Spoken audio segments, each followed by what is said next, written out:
O ministro Luiz Fux, do Supremo Tribunal Federal, votou contra a aplicação de medidas ao ex-presidente Jair Bolsonaro, entre elas a determinação do uso de tornozeleira eletrônica. Na segunda-feira, o magistrado abriu divergência em relação à maioria já formada na primeira turma, que confirmou a decisão do ministro da Corte, Alexandre de Moraes. Fux ficou isolado no julgamento, que terminou com 4-1 pela manutenção das medidas cautelares. Em seu voto, o magistrado disse que a PF e a PGR não apresentaram provas novas e concretas nos autos de qualquer tentativa de fuga empreendida ou planejada pelo ex-presidente. Afirmou também que impedir Bolsonaro de utilizar redes sociais confronta a liberdade de expressão. Entre os principais argumentos de Fux em seu voto contra a decisão de Moraes estão: ele discordou que o STF poderia ser influenciado por ameaças, disse que, em relação ao inquérito para a investigação de condutas do deputado federal licenciado Eduardo Bolsonaro, que na ação penal a que responde o ex-presidente Jair Messias Bolsonaro, verifica-se que este apresenta domicílio certo e passaporte retido. Quanto às questões econômicas de interferência dos Estados Unidos, Fux disse que devem ser tratadas em canais políticos e diplomáticos próprios. Fux disse também que a amplitude das medidas impostas restringe desproporcionalmente direitos fundamentais, como a liberdade de ir e vir e a liberdade de expressão e comunicação. E o ministro do STF declarou que não se vislumbra, nesse momento, a necessidade das medidas cautelares impostas. Bogo, é o ministro Luiz Fux indo contra aí o que determinou a maioria da primeira turma do Supremo Tribunal Federal. Pois não, Bogo? A gente está sem o microfone do Bogo? Pois é, João, provavelmente reflexo já dos acontecimentos externos que vêm ocorrendo no Brasil, em que pesa aqui o ministro Luiz Fux colocar logo no início do seu voto que o judiciário ele é soberano, enfim, que o país é soberano, mas provavelmente já tenha alguns impactos, porque, principalmente vindo do Fux, né, o juiz de carreira, ninguém não está muito afim de ser ali cravado, né, como um déspota, como um tirano. Agora, eu separei aqui umas partes, João, do voto do Fux, eu achei interessante na petição 14.129, eu vou ler aqui algumas partes do voto dele. No item 3, ele fala: quanto às questões econômicas transnacionais suscitadas na representação policial e retratadas na decisão, alega-se que se teria buscado, abre aspas, criar entraves econômicos nas relações comerciais entre os Estados Unidos da América e o Brasil, a fim de obstar o regular prosseguimento da ação penal número 2668 em trâmite nesta Suprema Corte. Entretanto, tais questões econômicas devem ser resolvidas nos âmbitos políticos e diplomáticos próprios, como vem procedendo Sua Excelência o Presidente da República, coadjuvado pelo Congresso Nacional. Enfim, aquilo que você leu na matéria, que essa questão dos Estados Unidos não deveria ser tratada pelo Supremo Tribunal Federal, e sim pelo Poder Executivo e pelo Poder Legislativo. Mas como quem manda no país hoje é o Alexandre de Moraes, ele avoca essa competência, essa responsabilidade.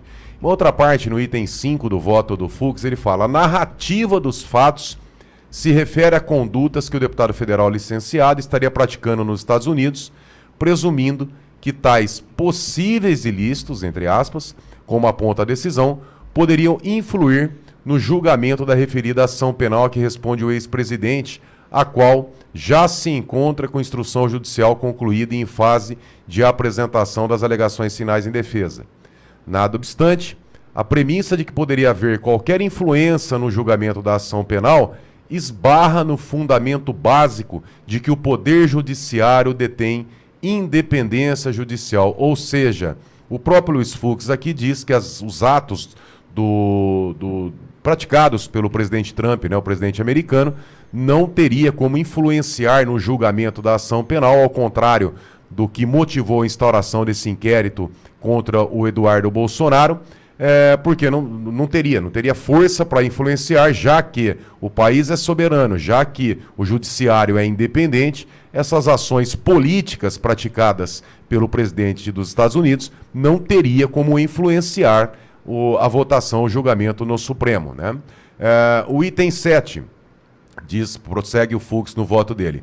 Ademais, enquanto aqui se trata de inquérito para investigação de condutas de Eduardo Nantes Bolsonaro, verifica-se na ação penal Aqui responde o ex-presidente Jair Messias Bolsonaro que este apresenta domicílio certo e passaporte retido.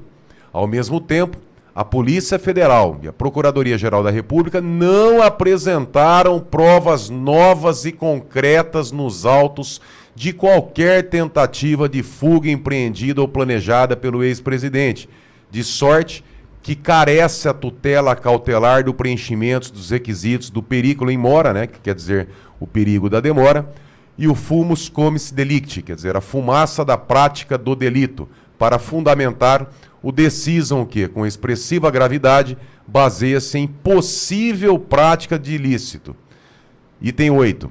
Destaca-se que parte das medidas cautelares impostas consiste no impedimento prévio e abstrato de utilização dos meios de comunicação indicados na decisão. Todas as redes sociais confronta-se com a cláusula pétrea, quer dizer, uma cláusula pedra que não pode ser modificada da Constituição Federal, que remete à liberdade de expressão. E por fim, segue aqui os itens 10, 11 e 12, diz o Fux em seu voto. Em decorrência dessa constatação, verifico que a amplitude das medidas impostas restringe desproporcionalmente direitos fundamentais como a liberdade de ir e vir e a liberdade de expressão e comunicação, sem que tenha havido a demonstração contemporânea, concreta e individualizada dos requisitos que legalmente autorizam a imposição dessas cautelares.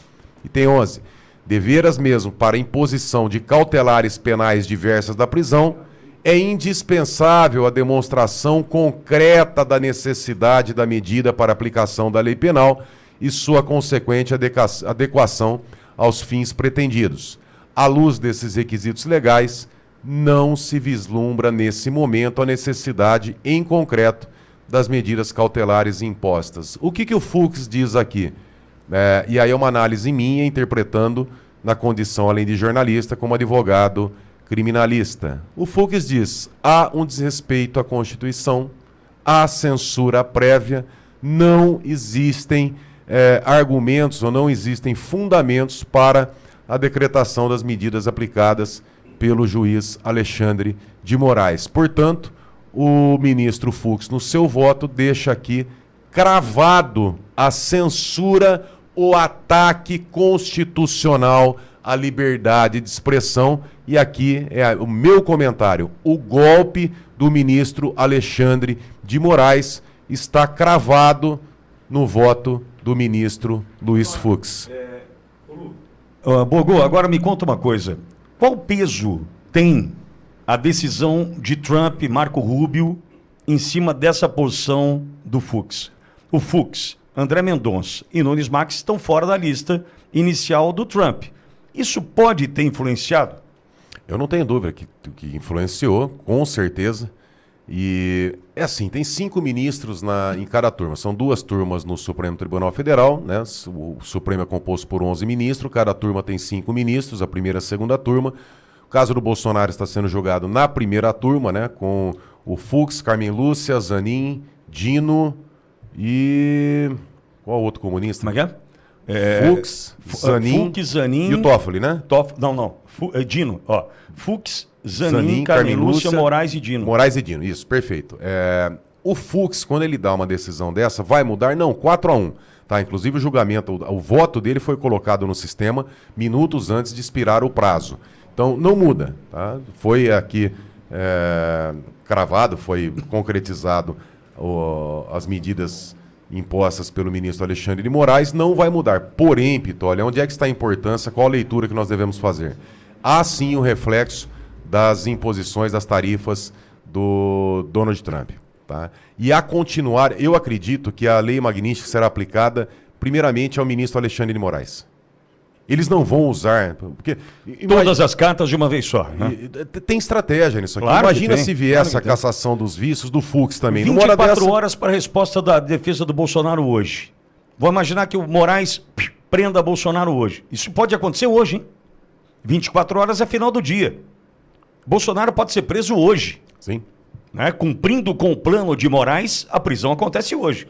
Está desenhado, hein? Está desenhado. E eu não sei o quanto O presidente Bolsonaro mediu isso ontem. Não, veja, não dá para saber mais. Mas Eu estou dizendo que isso aqui é um jogo que está sendo jogado. Jogar com a sua própria liberdade, concordo que é um risco e tanto. Entretanto, a gente sabe o que vem pela frente. Veja a excrescência que virou a justiça brasileira, né? Nós aqui comentando numa certa naturalidade, Sobre um jogo. porque não é natural, mas o absurdo tem se tornado natural.